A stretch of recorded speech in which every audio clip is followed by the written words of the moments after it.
Сәлеметсіздер ме балалар? Бірінші сынып ана тілі 84-ші сабақ заттың сынын білдіретін сөздер. Бірінші жаттығу мәтінді түсініп оқы. Әбілхан Қастеев. Әбілхан бала жасынан сурет салуға құмар болды. Табиғат көріністері оған қатты әсер ететін. Көргендерін әр нәрсеге ұқсататын. Бала қой бағып жүріп, қарап отырмады. Тас қашап, түрлі мүсіндер жасады. Біреуі қойға, біреуі жылқыға ұқсайды. Қолы епті екен.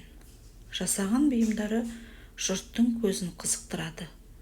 Түймебай ұста баланың шеберлігін таныды. Сенен түбінде бірдеңе шығады, деп арқасынан қақты. Бала бұған қатты қуанды. Мәтіннің авторы Ахат Жақсыбаев. Мүсіндеп тастан, ағаштан ойып жасалған бейнені айтады. Ал енді балалар осы мәтін бойынша тапсырмаларды орындап, сұрақтарға жауап берейік. Әбілхан Қастеев кім деп ойлайсың? Әбілхан Қастеев ол қазақтың атақты суретшісі. Ол жастайынан неге әуес болды? Ол жастайынан сурет салуға әуес болды. Қой бағып жүріп не істеді?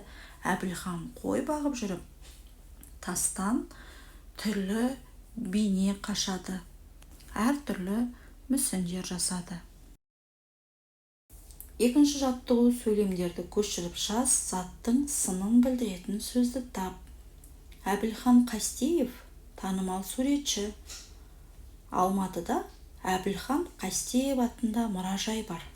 Балалар, бұл сөйлемдердегі заттың сынын білдіретін сөз танымал деген сөз. Қандай деген сұраққа жауап береді, сын есім рөлін атқарып тұр.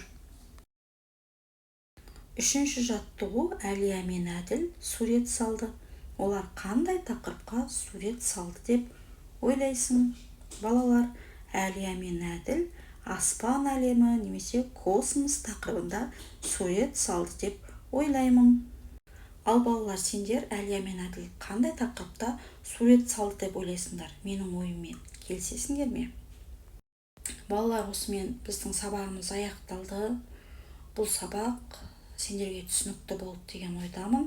Егер де видео ұнаса, міндетті түрде осы каналға тіркеліп, видеоға лайк басып және де қоңырауша белгісін басып қойыңыздар. Сол кезде алдағы сабақтарды бірден оңай тауып алатын боласыздар. Назарларыңызға рахмет. Келесі сабақта кездескенше сау болыңдар.